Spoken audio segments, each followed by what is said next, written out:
Alright guys, welcome in to the Game Awards nominations for 2025.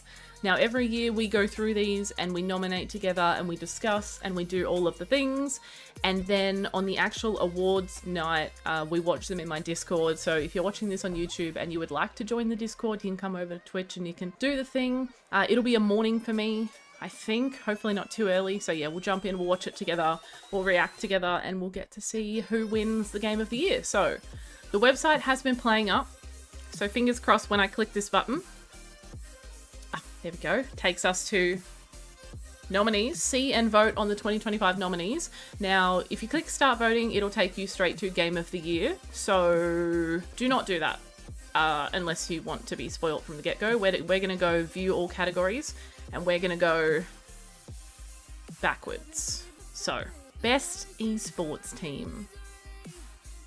Brilliant. That's exactly what was happening to me before. Well, and that's it, guys. Thank you for watching. Best esports team. Recognizing a specific esports team, not the full organization. Judge the most outstanding for performance and conduct in 2025. First off, we have... You can't see them. It's Gen G for League of Legends. We have NRG for Valorant. We have Team Falcons for Dota 2. We have Team Liquid PH for Mobile Legends. Bang Bang. Does anyone know what Mobile Legends Bang Bang is? And we have Team Vitality for Counter-Strike 2. You went for NRG. Alright, does anyone know anything about esports? So I've heard of Team Vitality. I've heard of Counter-Strike 2, Dota 2, Valorant, League of Legends. I think I've heard of Team Liquid, maybe? However, I did really like watching the Counter-Strike live esports tournaments. They were actually really, really fun. Alright, Team Vitality. Yay! Download a card. You can literally download the fact that you voted for these people. No thanks. Now we've voted for best esports team. Let's go for best esports athlete. It worked! YouTube, you're not going to see all the cuts that we edit out, but this is about the 8th time, maybe more, that we've tried to see the best esports athlete, but we're in. Alright, best esports athlete. The esports athlete judged to be the most outstanding for performance and conduct in 2025, irrespective of game. So it doesn't matter what game they're playing, they're just a good all-rounder. I like it. Alright, so we can vote for Brock Summerholder for Valorant. We can not Brock. We can vote for Chovy, Zhong Ji-hoon, League of Legends. I'm probably going to butcher names, don't judge me. We have Forsaken, Jason Susanto with Valorant. We have Kakaru, oh, I'm absolutely butchering all of these. Watanabe, Street Fighter. Menard, Soul Leonardo, Street Fighter. He looks like a cool dude. And Ziwu, Matthew? Herbort, Counter-Strike 2. Did I say any of those names correctly? I guess we'll never know, will we? And that's okay. Who are you guys voting for? I don't know any of these people. I just kind of want to vote for this guy because he looks cool, he has a fun beanie on, and he just... they all actually look quite cool though. This guy looks quite cool. Very interesting lineup spread across for voting this year. We are only at the very start with the esports, so I'm really excited. I've managed to avoid most of the spoilers. So I'm so excited to get to the good stuff because I don't know anything about esports. I said Jason's name right. Brilliant. Menard is pronounced Mina RD. Oh, I only know this because I watched the nomination video on YouTube. Wait, I love that. I'm torn between Watanabe and Zhong. Just, do you know them? Or just a visually torn, Katie? I'm curious. I only know Forsaken. I think I've maybe heard of some of these names, but I don't recognize any of their faces. They're both really damn good. Oh, okay, you actually know. Some of you guys actually know your stuff. I'm just like, there's people, and they play games, and they're good at them. I'm gonna stick with my gut. I liked this guy from the beginning. He looks like a cool dude. Mina RD, you've got my vote. A champion. A true champion. Alright, best esports game. Oh my goodness, it loaded. It's a Christmas miracle. All right, best esports game for the game that has delivered the best overall esports experience to players, inclusive of tournaments, community support, and content updates, irrespective of genre or platform. Starting off, of course, we have Counter-Strike 2, we have Dota 2, we have League of Legends, we have Mobile Legends Bang Bang. Oh, is that Mobile League of Legends? And we have Valorant. Look, I think I voted for this last year. And I think I voted for Counter-Strike 2 because I know the most about, and I hear the most about Counter-Strike tournaments and esports and everything. To me, it feels like it's the biggest one. But has it delivered the best overall experience? Couldn't tell you. I just chose Valorant, still only one of these games that I've played. I'm pretty sure that's Mobile League. Yeah, okay. So League, Mobile League, Valorant, Dota, and Counter-Strike. I do like CSGO just for how insane it is. Like, yeah, I had my first experience at, I think it was DreamHack, I'm pretty sure, watching CSGO, or no, I think it was Counter-Strike 2 actually. So watching Counter-Strike 2 live, and I kind of forgot about esports after that. I was like, I'm fully gonna get into esports now, and then I didn't. But it was really, really, really enjoyable. So I think my heart is still in Counter-Strike 2. Live Rocket League was fucking electric. Oh, Live Rocket League would be awesome. I would love that, I think. Wish Rocket League esports still had a massive scene, yeah. All right, I'm gonna go with Counter-Strike 2. Stick with it. Not that I've ever played it in my life, but that's okay. Okay, guys, moving on to the next category, Content Creator of the Year. Now, I haven't been doing that for the other categories because I didn't really know a lot about esports, but I do kind of just want to say and you guys can say as well, your predictions for what might be in this category. I feel like we're going to see Kai Cenat in the category. I feel like we're going to see Queso. We're maybe going to see Vanilla. I don't really know a lot about Vanilla except for TikTok, but she has blown up a lot recently. Like, Queso's just everywhere. You can't deny it. Kai's everywhere, you can't deny it. And Vanilla has kind of taken over with TikTok. So if you don't know Vanilla, you probably just don't watch TikTok, because that's the only reason I know her. Never have any clues in this category. Yeah, when it comes to Content Creator of the Year for the Game Awards and for the Streamer Awards, it really just is the biggest people on the platform. And so if you don't follow along with any of the biggest content creators on the platform, you'll have no idea who they are. I know of them, but I mainly follow small streamers and like my friends and stuff. So I just know of them, but I don't watch any of them. Not that I don't support any of them. I'm not a watching and supporting a big streamer kind of gal. They've got enough people, you know? All right. Who is our Content Creator of the Year?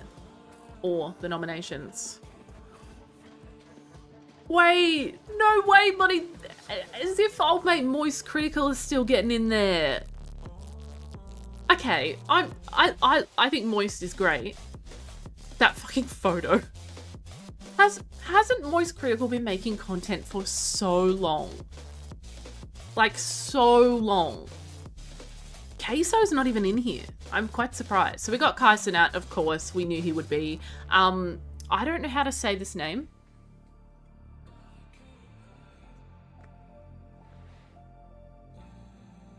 Is that Cedral, Kedral, Kadral?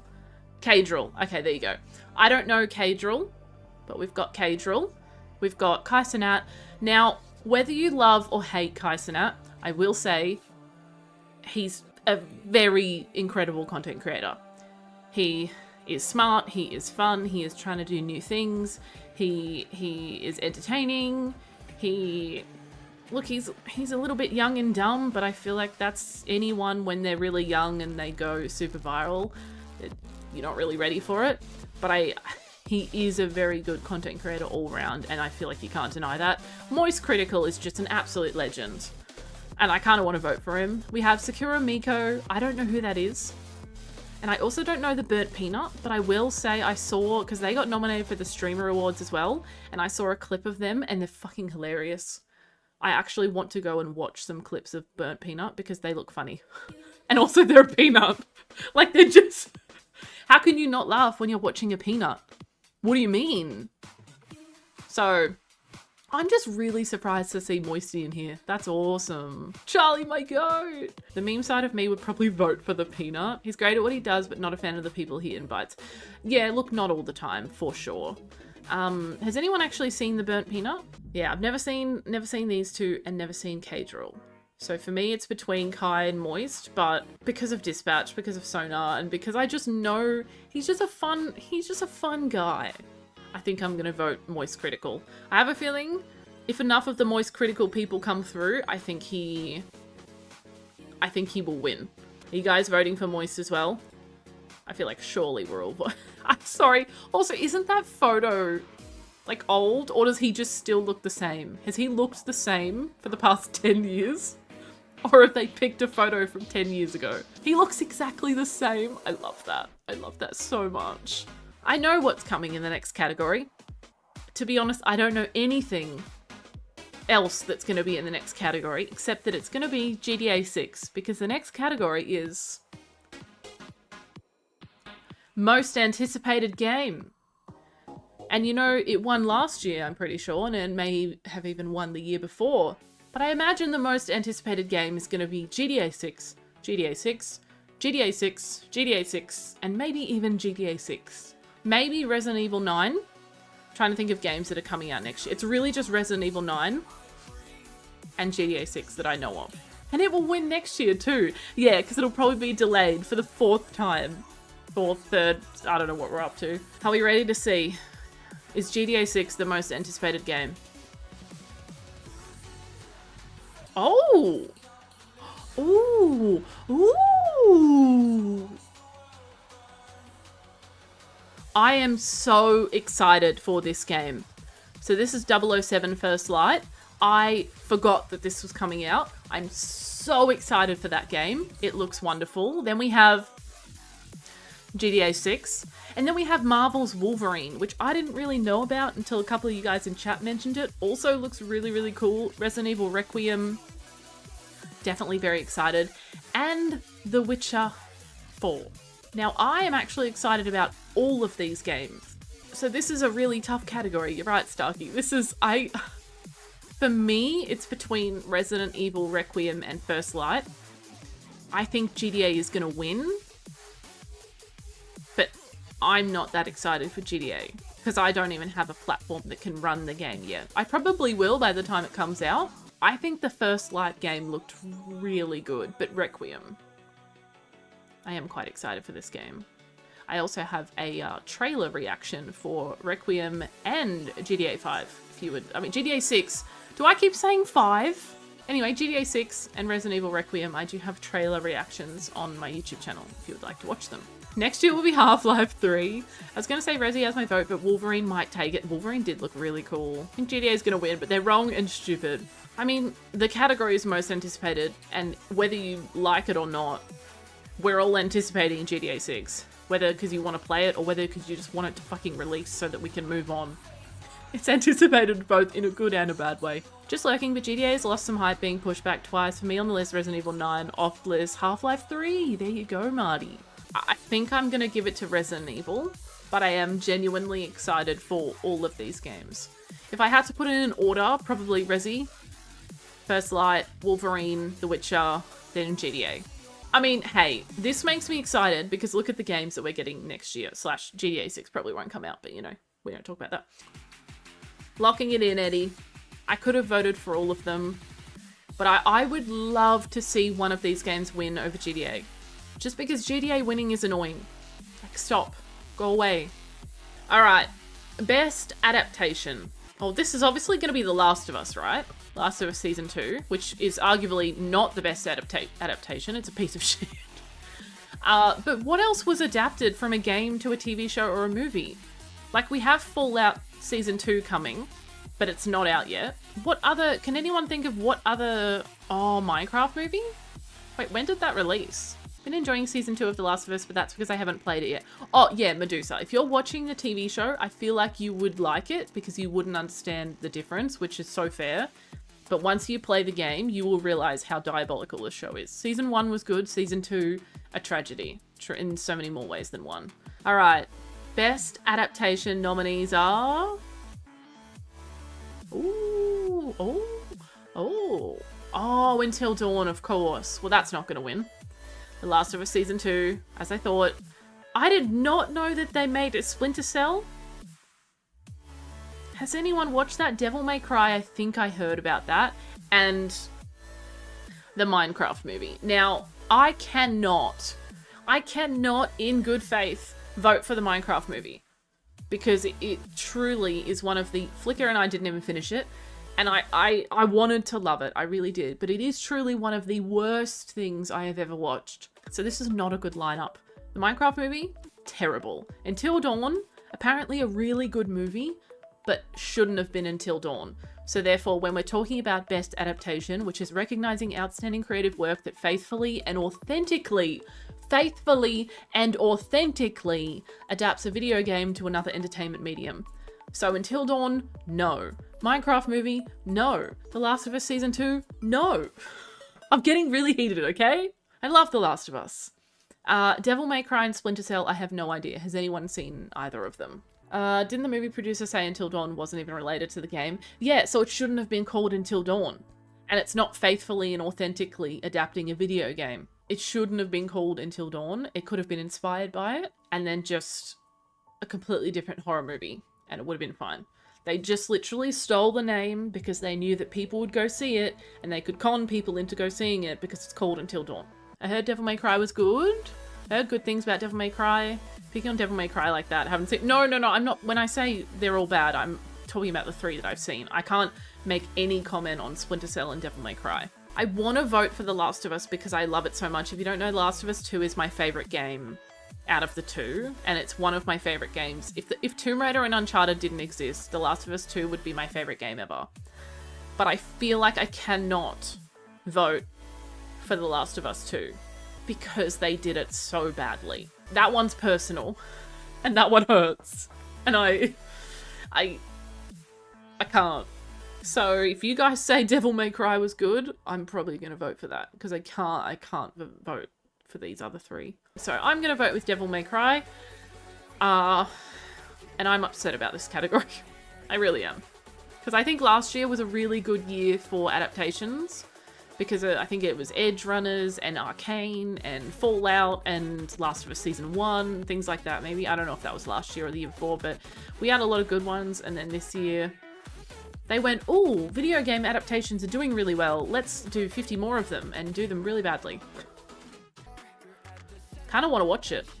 God, that category got me heated.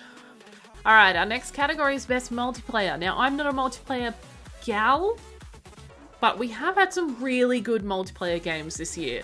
So Schedule 1, Peak, I don't know if RV there yet would be able to make it in. Repo, what else has been multiplayer this year? I assume that's the type of games that they're talking about.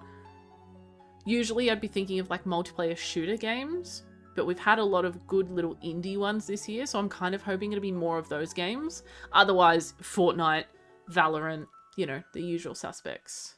Night Rain? Ooh. Night Rain could absolutely be in there. Ooh, let's see. Best multiplayer. We made it in. Best multiplayer for outstanding online multiplayer gameplay and design, including co-op and massively multiplayer experiences, irrespective of game genre or platform.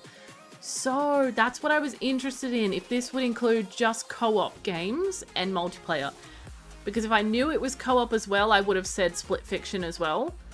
But I wasn't sure if co-op, because co-op is multiplayer, but it, you know, Valorant and Split Fiction are a little different, because one, it's just co-op with one person, or it's, you know, multiplayer with a bunch of people. So we have Arc Raiders, which is a new game. I haven't played it or really seen much of it, but people have been really enjoying it. That's impressive that they managed to get some nominations when that just came out. Battlefield 6 also just came out. People have been, you know, seemingly enjoying it. We've got Elden Ring Night Rain, so it should be. And we've got Peak! Look, I have to say, being up against, and of course Split Fiction, having Arc Raiders, Battlefield 6, Peak, and, Elden Ring and Split Fiction, huge games, right? Huge games. For Peak to be alongside these 4 games, and this, I'm pretty sure, is a tiny, tiny little company absolutely incredible. The beta got Battlefield 6 the nomination, you think? I'm actually a bit torn here. I'm not going to vote Battlefield 6 or Arc Raiders because I haven't played them. Elden Ring Night Rain I did love. Peak I had a lot of fun with. I haven't played much of it. And Split Fiction was incredible, but I personally think Split Fiction and Night Rain are going to get a few more votes in other categories. So I almost want to give this one to Peak. And people are still playing Peak. Like, I still see a lot of people playing that. I don't see as much people playing Night Rain and Split Fiction anymore. Obviously people playing Battlefield 6 that just came out and Arc Raiders. But I kind of want to go for Peak. I've watched a little bit of each of these, but I'm going to vote for Peak. It's been the most fun to watch. Yeah, I'm really happy for them. That's awesome. Then I'm glad the categories have been tough because I know last year there were a couple of categories where we either didn't care about the games at all. The fact that we're actually torn and struggling between multiple incredible games is awesome. I'm going to go for Peak. I voted Peak just for the unique gameplay design. Okay, so a lot of us voted Peak, which I think is awesome. Pretty, Peak game, if you ask me. You've convinced me Peak got my vote. Yes! Go team! Alright, best sports/racing game. Oh, it did work. Okay. For the best traditional and non-traditional sports and racing games. Oh, of course! Of course! I forgot Mario Kart World came out. And a Sonic racing game, apparently? Alright, so we have EA Sports. FC 26, we have F1 25, we have Mario Kart World, we have Rematch, and we have Sonic Racing Cross Worlds. I feel like there was another Sonic game that came out this year, but I can't remember that people have been playing. I feel like I know... I haven't played any of these, but I feel like I know, for one, what I would pick and also who I think will win. And I think with absolutely not a shadow of a doubt, I believe it's going to be Mario Kart World. How do you guys feel? I only voted F1 because it's the only one I'd play out of all of them, even though I know it was super mid. Oh, really? Well, there you go. I think Mario Kart World was a cool concept, and I think people had a lot of fun with it. I don't know if people are still really playing it now, but you know, they did something. They did something different. They went outside of the box for them, and I think people liked it for the most part. Why the F125 and Mario look like Pedro? So now anything with a mustache just looks like Pedro Pascal. Valid. I'm just a Mario enjoyer, even if I haven't played it. I haven't played any of them. Yeah, look, Mario is pretty cool. Oh, wait. Woohoo!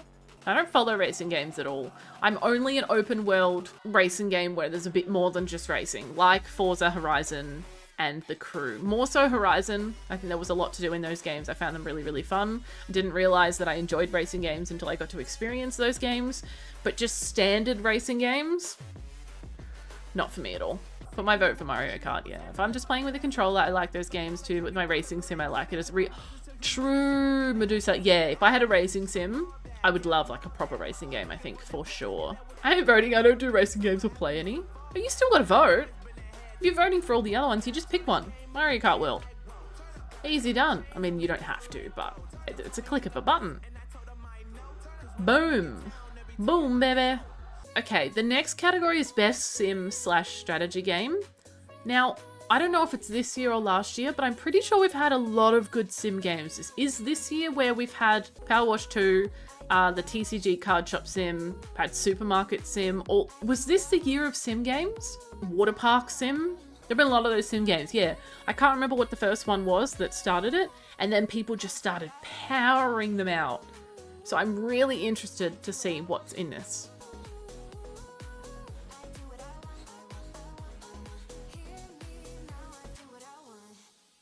All right, so I think the sim games got robbed because I believe these are all strategy games for the most part. That's kind of disappointing. We've got Final Fantasy Tactics, not for me, but I think a lot of people have liked it. We've got Jurassic World Evolution 3, Sid Meier's Civilization 7, Tempest Rising, never heard of it, The Alters. I will be completely honest, I fucking hated The Alters. I watched Flickr play it, and I don't understand why people hyped it up so much. It's not good. And then 2 Point Museum. I like the 2 Point games. I think they're wonderful. I'm probably going to vote for this one just because I think it's probably fun. But I feel like all of the games that I mentioned got absolutely robbed here Because what is this shit? I wouldn't put sim and strategy in the same category. Yeah, because are any of these sim games? I think 2 Point Museum is a sim game, right? Yeah, the Altars to me just wasn't fun at all. It was very boring. It was very repetitive. And when you, like, die and fuck up, you gotta start the whole game again. Love all the 2 Point games. Yeah, see, I grew up on Theme Park World and Theme Hospital. And so 2 Point Hospital and 2 Point Museum are similar games, but like a modern day version of them. So they're a lot of fun. I went with 2 Point because it's the only one I would remotely play. Yep.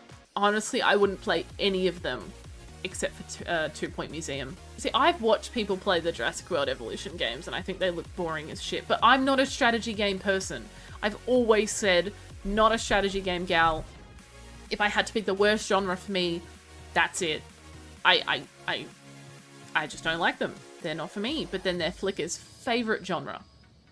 Most of his favorite games, or a lot of his favorite games, are strategy games. Alright, I'm gonna go with 2 Point Museum, and I think I want to give it a go. At some point, I will play it. I don't know if it's on Game Pass or not. Alright, the next category we have is Best Family Game. I feel like this is going to be Mario Kart World as well, right? Are they going to put Split Fiction in a family game? I was right! Split Fiction and Mario Kart World. And Sonic Racing Cross Worlds.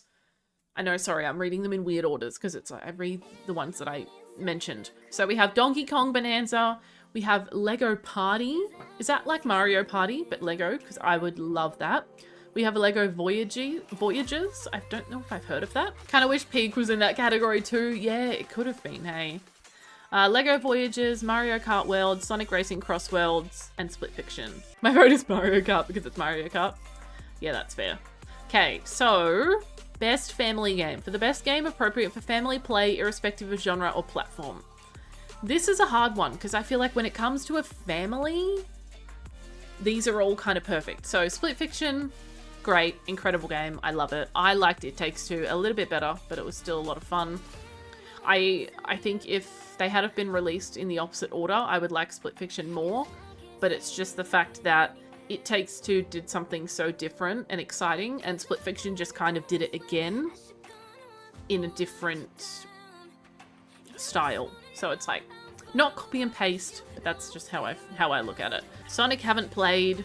Mario Kart World, obviously it's good. Lego Voyages, I don't really know anything about. Lego Party, I think would be a lot of fun. And Donkey Kong, I think people really liked Donkey Kong. I'd like to play that one day. So I think for me, it's probably between Donkey Kong, Mario Kart, Split Fiction, maybe. Is Donkey Kong able to be co-op? I assume it must be, or some form of multiplayer, because these all are multiplayer, as far as I know. So there must be some sort of... I didn't even know if you could play. Yeah, I didn't either. But I assume if it's in this category, it must mean that you can. I think I want to go for Split Fiction. I think that would be a lot of fun to play with someone. Like Flicker and I love playing it together, and also having people watching you play it, I think would be a lot of fun. Yeah, I'm going to go with Split Fiction. It was a lot of fun. Boom, baby. Next up, we have Best Fighting Game. Now, much like racing games, strategy games, I'm not a fighting game gal. I couldn't tell you any fighting games that released this year, so I can't really predict at all what's going to be in this category. So let's see what's nominated. Didn't expect it to load first try. Well, yep, no wonder I couldn't think of any. I know of Mortal Kombat. Alright, we have 2XKO. Never heard of that in my life. We have Capcom Fighting Collection 2. We have Fatal Fury, City of the Wolves. We have Mortal Kombat Legacy Collection, collection with a K. We have Virtua Fighter 5, Revo World Stage. Has anyone heard of any of these games? Heard 2XKO is pretty good. It's very new. I think it's in beta or early access. Only Mortal Kombat hands down always. But that's not even a new Mortal Kombat game, is it? Legacy Collection makes me think that they've just bundled or remastered old Mortal Kombat games and put them, like the Master Chief Collection. So, Capcom Street Fighter, yeah. But this also seems like collection. It seems like it's just like a collection of Street Fighter games. It's not even a new game. And they're the only two that I know. If you like fighting games, this one's for you, but I'm kind of just like, where... It's the whole Final Fantasy VII discussion again. Yeah. I'm going 2xKO, but I don't really care about these. I mean, look, I'll go 2xKO as well, but it's neither here nor there. There we go.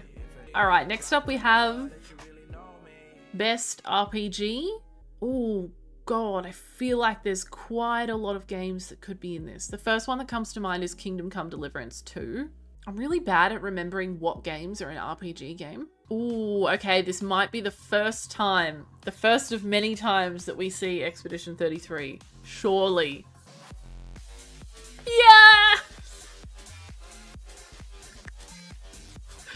They're here! They're here, guys. It's so good. Ah, I don't even have to think about it. I don't even have to think about it. If Expedition 33 is in a category, it's getting my vote. So we have Avowed, not for me. Claire Obscure, Expedition 33, which is the absolute landslide game of the year in every single way, as it should be, and this better be the first of about 12 nominations. Kingdom Come Deliverance number 2, also an incredible game. I'd love to play it one day. Monster Hunter Wilds, I haven't played a Monster Hunter game, but it did look cool.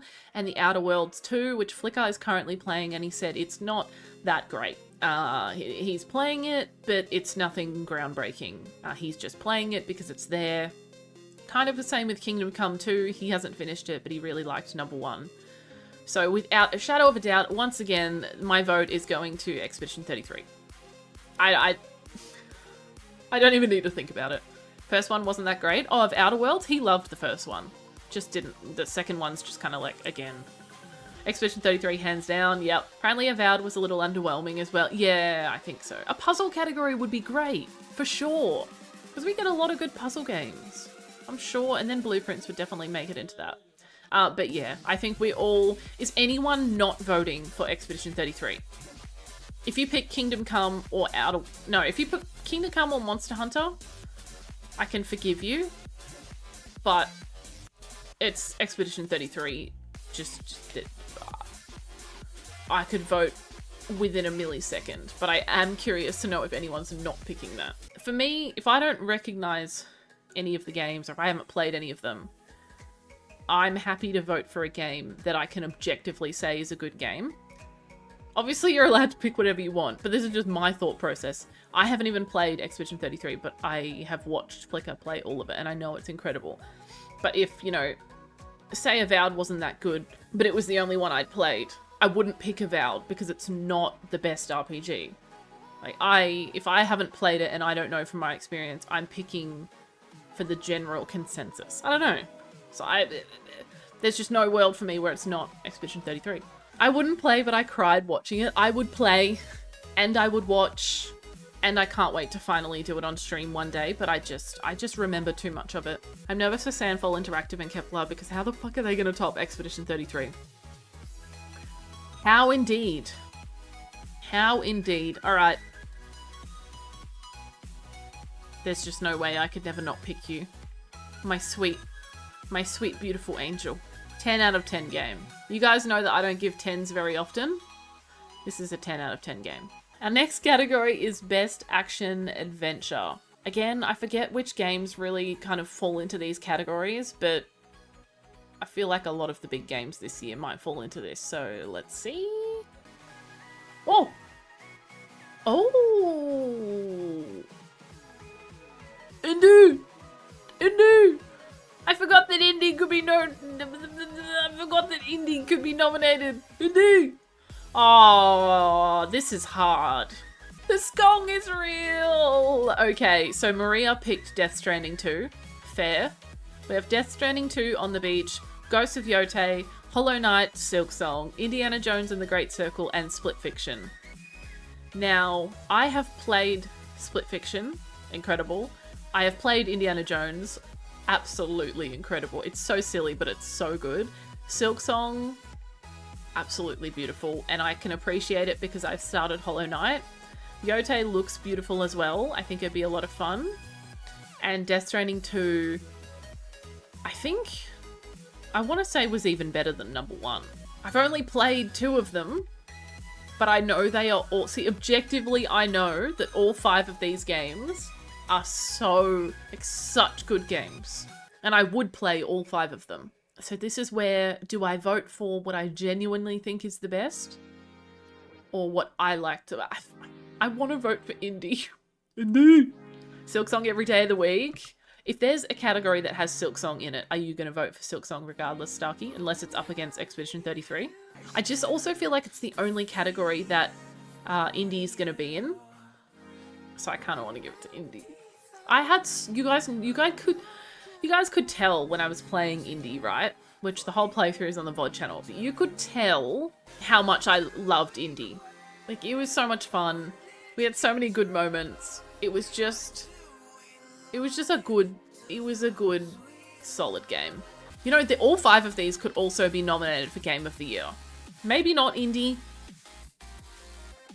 but absolutely all of these potentially could be up there. I have to give it to my boy indie. I want to play that game again, and I want to play the DLC. But the annoying thing is the game was free, and then the DLC cost money. So, well, the game was on Game Pass. Okay, next category is Best Action Game. See, I find it interesting. How do they distinguish between action and action adventure? Oh, no, I guess I can see. I guess action game isn't necessarily like an adventure story type thing. So best action game, shooting games potentially? So yeah, like your Battlefield, your COD, your... Okay, well my one guess for this is Battlefield. All right, let's see. Nomination for best action game? Yeah, Battlefield. Oh, Doom, of course! Completely forgot about Doom. All right, we've got Battlefield 6, Doom The Dark Ages, which I still didn't get to play. We have Hades 2. Now, people have not stopped talking about Hades 2. I haven't played Hades before. I don't think it's my type of game, really. But people have been going crazy about number 2, so it must have been good. We have Ninja Gaiden, or Ninja Gaiden, I don't know how to say it, 4. People really liked that as well. I did watch some gameplay of that. It looked kind of cool, but I don't know if I would play it. And then Shinobi Art of Vengeance. I haven't heard of that game. That's a pretty tough category as well. It's pretty stacked. I think Hades has my vote in this one. Kind of underwhelmed by these options. Really? Maybe the action category is just like a lot smaller, like a lot less broad than we think. So maybe not that many games kind of fall into it. I'm probably looking towards Doom. I don't really know much about Hades 2. Battlefield has the vote. Yeah, people have been enjoying that. I haven't really seen anyone playing the campaign though. I did want to play the campaign, but I haven't had a look at it yet. Whereas I think everyone who played Doom really enjoyed it. And I was excited to try it, but I was genuinely scared that my computer would shit the bed. Hades is all about mythology, and I love oh, really? Okay, that's cool. Right, mythology is really interesting. I love the art style of Hades, I will say that. It is beautiful. It's Greek mythology, plus the art, the voice acting and the gameplay. Nice. Good voice acting makes a big difference as well. Well, you're almost convincing me, because I've heard people like going on and on about it. About how much they just absolutely love it, and it's been incredible. People saying it should win Game of the Year. And I feel like that's a big statement in this year where we've had so many good games. So I think you might have convinced me. Considering I haven't played any of these and I'm not really feeling pulled towards any of them. All right, let's go with Hades 2. I like it. I'm happy. Who knows? Maybe we'll try Hades one day. I know, a bit crazy, not really my type of thing, but I will give almost anything a crack. All right, next category is Best VR/AR. I feel like I've asked this before. I know we have virtual reality. What is AR? I have no idea what's going to be nominated. I don't play VR games or follow VR games, so I don't really know what's going to be nominated here. Augmented reality is virtual things that appear over real world things. Oh, but you can do that in VR though. Pokemon Go, you can turn on the AR Oh, yeah, that's so weird because like Flickr got a VR headset and within the VR, there's a couple of games where like things appear and it's like in it. Say you're playing in the bedroom, things appear like in the bedroom. So that's AR, obviously, but it's built into VR. Oh, I forgot you could play the Midnight Walk in VR, which can I just say would be so incredible. Oh my God, I would do that.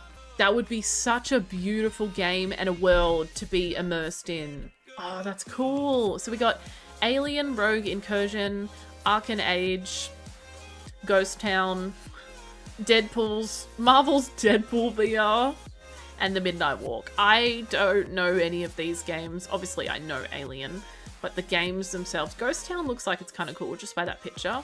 But I feel like I'm going to vote The Midnight Walk because it's the one I know and I loved the game so much, and I think in VR it would be phenomenal.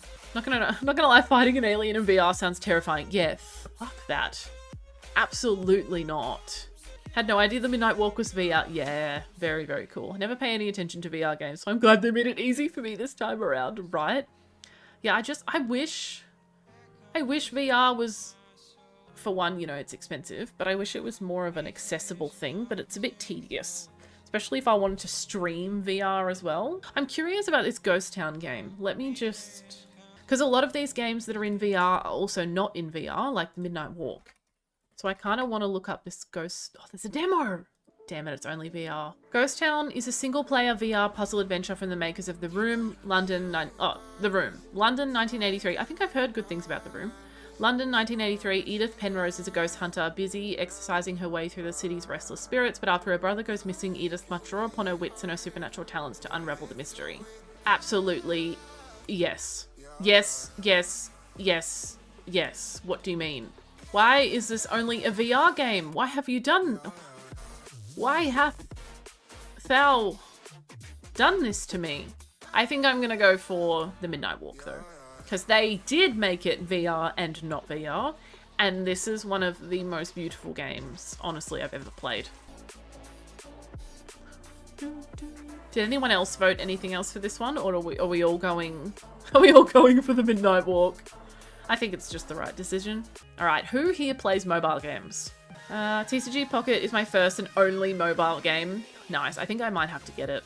I imagine for mobile games, this is gonna be like your Fortnite, your League of Legends, your whatever those games are that also come on mobile. It's never gonna be your basic mobile games. It's always gonna be the big games. Oh.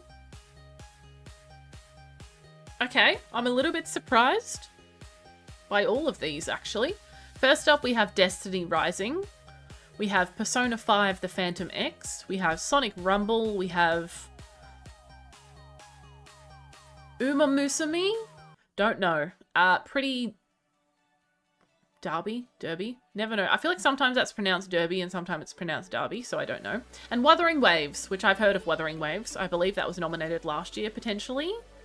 And that's all I've heard of. I don't know, nor have I played any of these games, so I have no feelings here. For me, I just can't play a proper game. If it's a game that should be played on a PC or a console, I can't play it on a mobile. I like my mobile games to be mobile games. You know what I mean? They were built for mobile. That's what I want. I don't want a game that's taken from a console or a PC and put to mobile just to break into the mobile community, because it's not meant to be played there.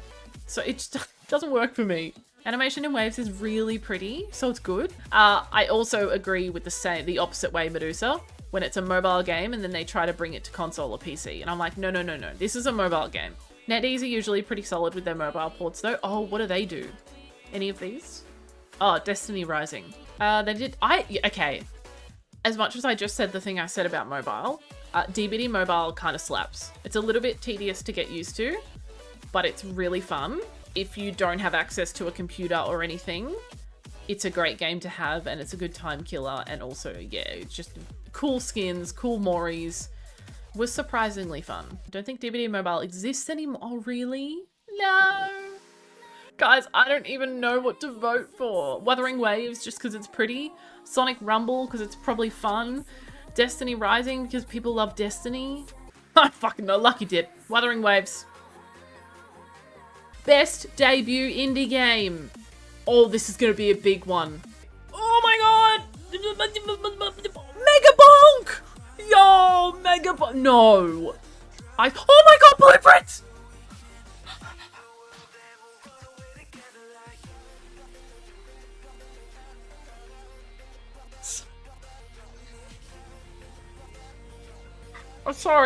I'm sorry. I love Dispatch. but I cannot go. I still might change my vote. Okay. Okay. Okay. This is really upsetting, this category, because, hear me out. I love Blueprints. They did such an incredible job. It's such a phenomenal game, and I don't think they're going to get another category. Claire Obscure Expedition 33 is going to get other categories, but it is a great game. Despelote, I don't know. Dispatch is incredible, and that would be equal with Blueprints. So I'm kind of torn. Like, do I? And Megabonk, I really hope Megabonk doesn't ruin the votes for these, because Megabonk, it's a great game, but it simply cannot be compared to these beautiful games right here. Fuck. This is a stacked category. What am I at, guys? I don't actually know whether to go with Blueprints or Dispatch. Yeah, I don't know what Despelote is. Hold it. You actually think Megabonk compares to these? That's surprising to me. I think if it was next to a bunch of little games, but I think these games are impeccable. I'm just happy to see Dispatch nominated, and I'm so happy to see Blueprints. It snuck in because it was behind me. I barely saw it. Megabonk or Dispatch for you. Blueprints. I hope I've been vocal enough this year to get Wolfenstein 3D up something. Jesus. I know this is not even that big a deal. It's just picking a game, but I'm so lost. I think I did Dispatch for this one. Yeah. What does your heart tell you? Well, my heart clearly went with Blueprints, but that was before I actually noticed this Dispatch was really there. Or I noticed Dispatch before I noticed Blueprints. You guys know I've been saying that Blueprints better be nominated for something. And then it finally pops up, and it has to be against two incredible other games, and also Megabonk, which again, objectively is an incredible game, because I know so many people love it. Like, I feel like Dispatch might just have it. But it breaks my heart. Sign in with another account and vote for the other. You're right. It breaks my heart to not vote for Blueprints. I like Blueprints more. You playing it inspired me to play it myself. I'm so happy because me playing Blueprints inspired actually a lot of you guys to play it, which was really cool. But it's also, I also somewhat inspired a bunch of you to play Dispatch. I think I have to stick with Dispatch. The category, wait. That's best debut. This is just best indie game, right? So what if Blueprints is in this category? Oh my god, we're... Huh?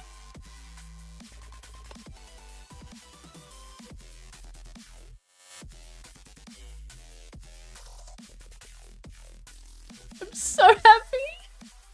I'm so happy that not only did they get nominated and I got to pick them this time, but they got nominated twice! And the website loaded. Oh, I didn't even care who else is in the category, but there's some good games here, but...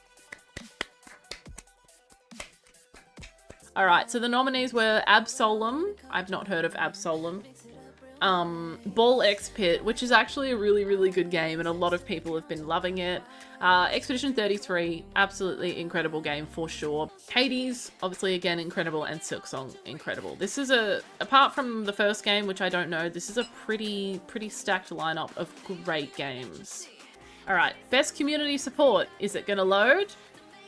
Recognizing a game for outstanding community support, transparency and responsiveness, inclusive of social media activity and game updates and patches. The fact that years later, Baldur's Gate 3 is still getting that is awesome. We've got Final Fantasy 14, Fortnite, Helldivers 2, and No Man's Sky. I feel like you gotta give it to Fortnite. Like, even if you hate Fortnite, you've got to appreciate that they, you know... But I have heard that, I think this is the game Flickr always talks about, that when No Man's Sky came out, it was terrible and had so many issues, and it was just like empty wasteland, and that they've been working on it for years and years and years, and it's incredible now. So you got to appreciate that as well. Can't even remember what voted, but I don't really care about any of these games. Yeah, this is kind of like a nothing really for me. No Man's Sky had that cyberpunk treatment, yeah, but instead of bugs, it was content. People would be split over a lot of these. Yeah, to be honest, I think I'm just going to give it to Fortnite. Fortnite never stop updating. They never stop adding new content. People love Fortnite. It's a lot of fun. You can't argue with it. Even if it's not your type of game, They know what they're doing, and they do it well. All right, best ongoing. I can think of a few. This will be Fortnite again, right? Fortnite.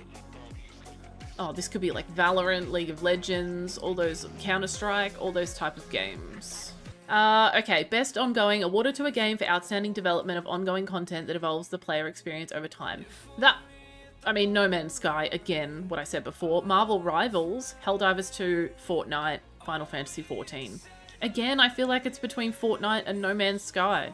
But maybe just because I gave it to Fortnite, I'll give this one to No Man's Sky. Because I haven't played Marvel Rivals. I assume people are still enjoying it. I don't know. I gave it to Rivals for this one. Okay. I don't really know about like the new content of Rivals. I think I'll just give it to No Man's Sky. I probably could have swapped those last two nominations, like interchanged them, but I'm happy with that. All right, next category is Games for Impact. I don't really know what this means, so we'll read the little blurb. Ooh, Games for Impact. Ooh, okay. For a thought-provoking game with a pro-social meaning or message. Okay, I like that. I haven't gotten to play Lost Records. I really want to play that. Who's played that here? And would you recommend it? Because it's on my list. So we have Consume Me. I've never heard of Consume Me. We have Despelote, which again we saw earlier. We have Lost Records, Bloom and Rage, South of Midnight, beautiful game, and Wanderstop. Wanderstop is like a little coffee shop type thing. So interesting to know what the social meaning or message is in that. I know a bit about this one, but I don't really know anything about the others. I think I'd be between these two.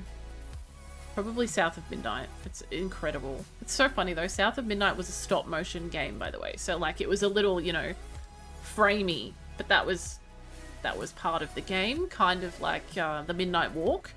And there was an option to turn that off, and most people turned it off because they didn't like it. I'm like, oh cool, so the game's meant to be played that way, but you turned it off.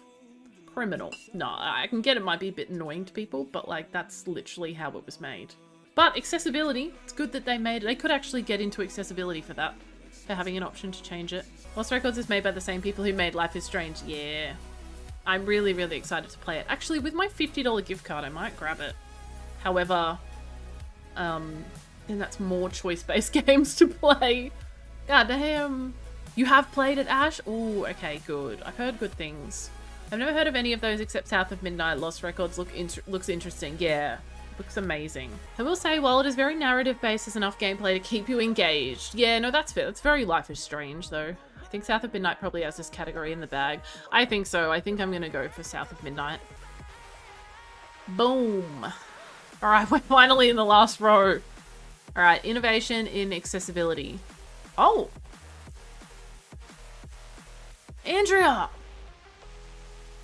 That's awesome. So in Assassin's Creed Shadows, I can only speak on what I know, and South of Midnight, there we go. In Assassin's Creed Shadows, you can choose to play the story two different ways. The way it's supposed to be played canonically, is that it? Canonically? Or you can make your choices.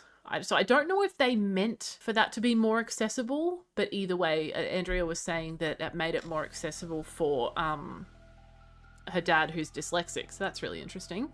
Then we have Atomfall, Doom the Dark Ages, EA Sports, FC26. I don't really know how they're accessible. If anyone's played them, you could probably tell me. And South of Midnight, I would say, like I said, is the fact that it's stop motion, but you can turn that setting off.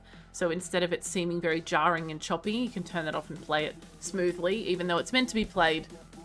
It's meant to be choppy, but it's not choppy. You know, people just think that it's framey.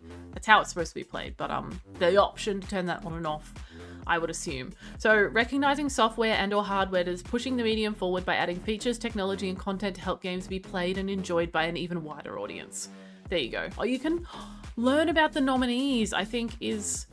Maybe it'll tell you what they did. I think I remember mentioning some of the Shadows settings being super accessible while you were playing. Oh, I'm glad Shadows was nominated. That's awesome. I think I chose Atomfall for this one because it's the only game I've played. I wish they would give a little trailer you could watch for what makes them good in this category if you haven't played. I can click and see what this tells us. I'm gonna go with South of Midnight or Shadows. Probably Shadows, I think. Oh, it does tell you. Okay, I'm gonna quickly read through this. So, for Atomfall, it's the most accessible game to date. Options include configurable text contrast and size, one of the only games to scale up to 52px at 1080p. High contrast mode for gameplay, optional audio cues for players with low vision, highly customizable audio-based FPS aiming system. By design, the game is colorblind accessible by default. That's cool. Okay, shit. Atomfall kind of popped off.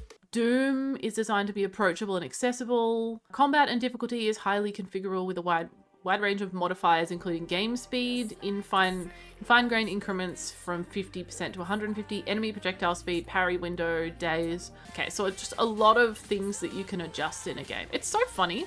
I never looked at those things and thought they were for accessibility.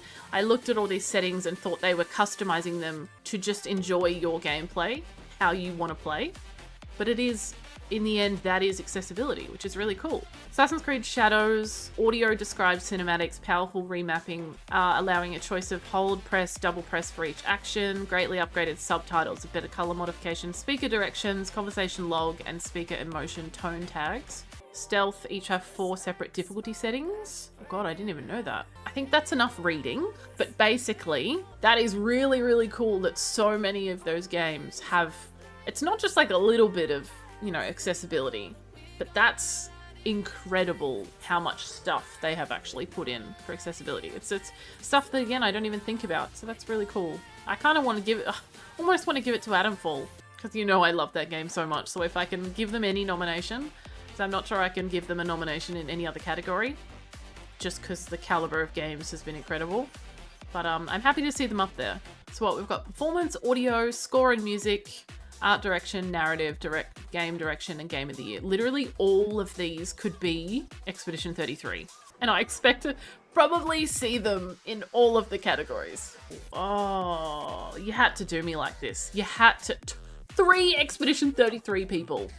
So we have Ben Starr from Expedition 33, we have Charlie Cox from Expedition 33, we have Erika Ishii from Ghosts of Yotei, we have Jennifer English from Expedition 33, literally the 3 main characters, Kanatsu Kato from Silent Hill F, and Troy Baker from Indiana Jones and the Great Circle, the one and only all-famous Troy Baker, who did an incredible job, absolutely phenomenal job.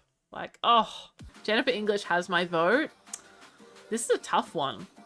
I'm probably going to pick someone from Expedition 33, but who?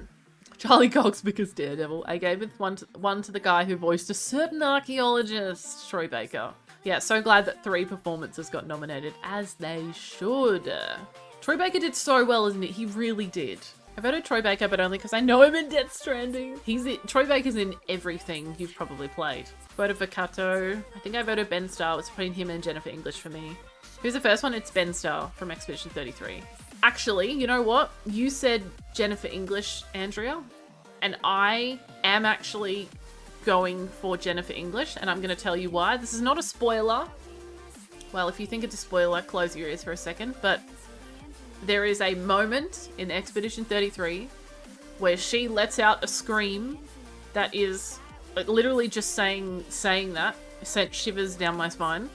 One of the most incredible screams you will ever hear, and that scream will bring you to tears.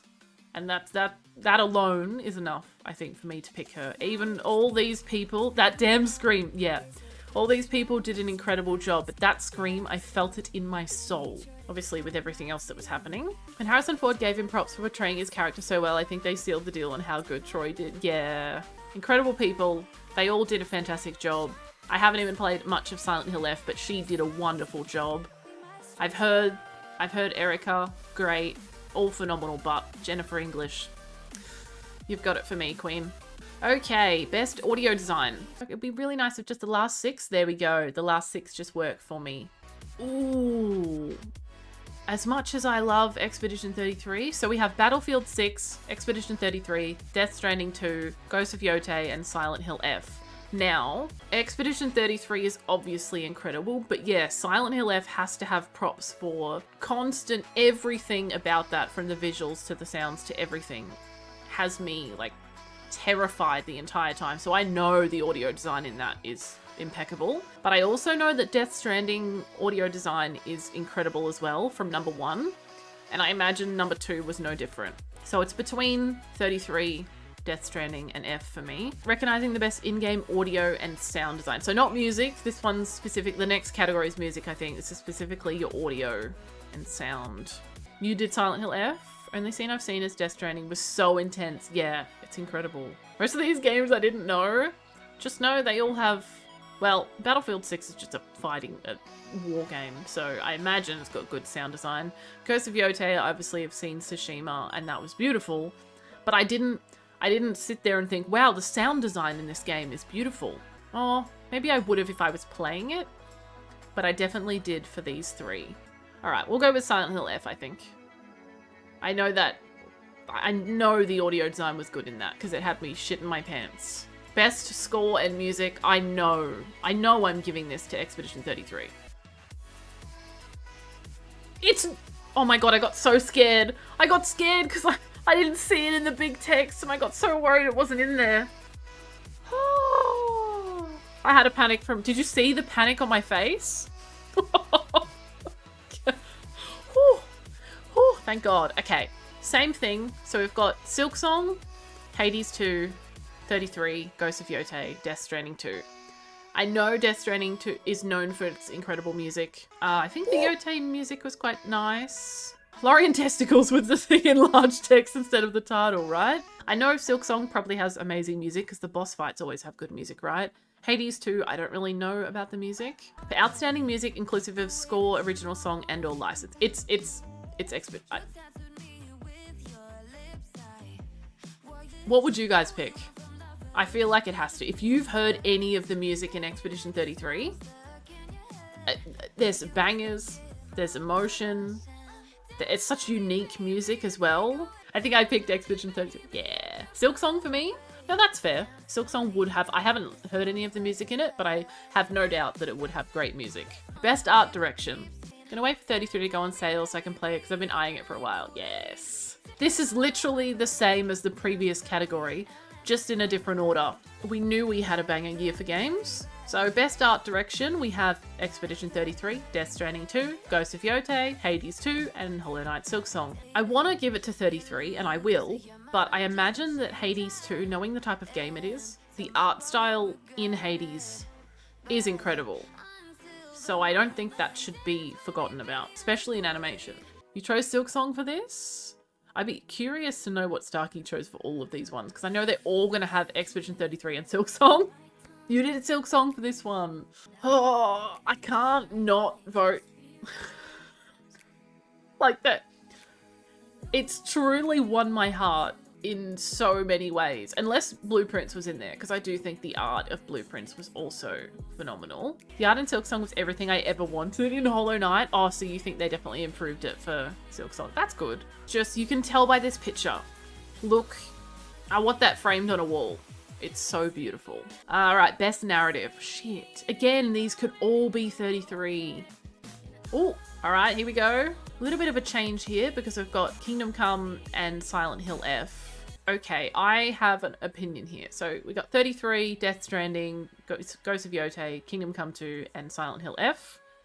Now, I know a lot of people, Silent Hill was a love-hate thing, but the story, apparently, if you play it 4 times, is incredible.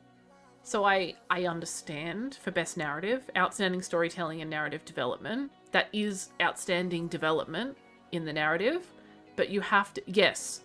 So you don't get the true ending of Silent Hill F until you play it 4 times, apparently. I think 4, 3, 4, 5. So that's why a lot of people are pissed off about it, because after the first playthrough, you're left just annoyed and confused. So it's not like with Resident Evil where you can play as, you know, Leon, and then you play as Claire to get like the rest of the story, but you're still satisfied after playing as Leon. Apparently a lot of people are just dissatisfied, but the true Silent Hill enjoyers will sit there and play it 4 times. Does the game, yeah, is the story worth doing that? A lot of people don't think so, but a lot of people who have done it, like I know Tiny played through it 3-4 times, would probably give it Game of the Year. So it does have a good story, but you've got to go to a lot of effort for it. I really like the story of Kingdom Come. I think the story of Yotei is probably good, but maybe been done before. It's a similar story to Shadows, if I'm honest, which I really liked, but the story of Death Stranding is probably quite deep as well, but the story of Expedition 33, it was impeccable. I could probably fault it a little bit, but I couldn't really fault it. It was painful, it was beautiful, it was deep, it was everything you want from a story, and everyone in that story. There's a reason why I keep picking it, because it's so good, and there's a reason why we are so close that it is about to win Game of the Year, but I cannot wait to see what it's up against. So before we jump into that, best game direction, which again, I'm probably gonna give to Expedition 33. Ooh, okay, so pretty much the same nominations, except we've got good old Split Fiction up there. Awarded for Outstanding Creative Vision and Innovation in Game Direction and Design. Ooh, you know, this is hard actually, because obviously Expedition 33 has got my vote, but almost equal to that, I actually want to say Split Fiction, because you can't deny that the creative vision and design of that game, it's sick. I've not really played a game like Split Fiction. Does it beat Expedition 33? I don't know. I just watched the trailer for 33 and it looks awesome. Also the turn-based style gives Persona vibes. 100%. Split Fiction over Yotei. Yeah, Yotei's not bad, but it's just Tsushima again. And that's not a bad thing. It's like Silk Song is just Hollow Knight again. Doesn't mean it's a bad thing, it just, we have seen it before, you know? So it's a great game done again, and also done really well. That's why I'm kind of picking the ones to me that like stand out as new standalone games. Even if you don't like turn-based, give it a shot. I don't like turn-based, but it was done so damn well. Yeah, absolutely. Creative vision and innovation was just a story from Japanese. Well, yeah, that too. Do I give it to Split Fiction just because I know that I'm about to vote for Expedition 33? Or do I keep Expedition 33 all in a row? I'm thinking about this like my life depends on it, you know? And in saying that, I think I'm going to stick with Expedition 33. Keep the train running. Yep. Let's run through, actually, quickly what we've voted for before we jump into the Game of the Year nominations, which I cannot wait to see. So our best esports team was them, and best esports guy was that guy. The game was Counter-Strike 2. Content creator was Moisty. Most anticipated game was Requiem. Best adaptation was Devil May Cry, because the others were us. Best multiplayer was Peak. Best sports and racing was Mario Kart World. Best sim strategy was 2 Point Museum. Best family was Split Fiction. Best fighting was... can't remember what that is.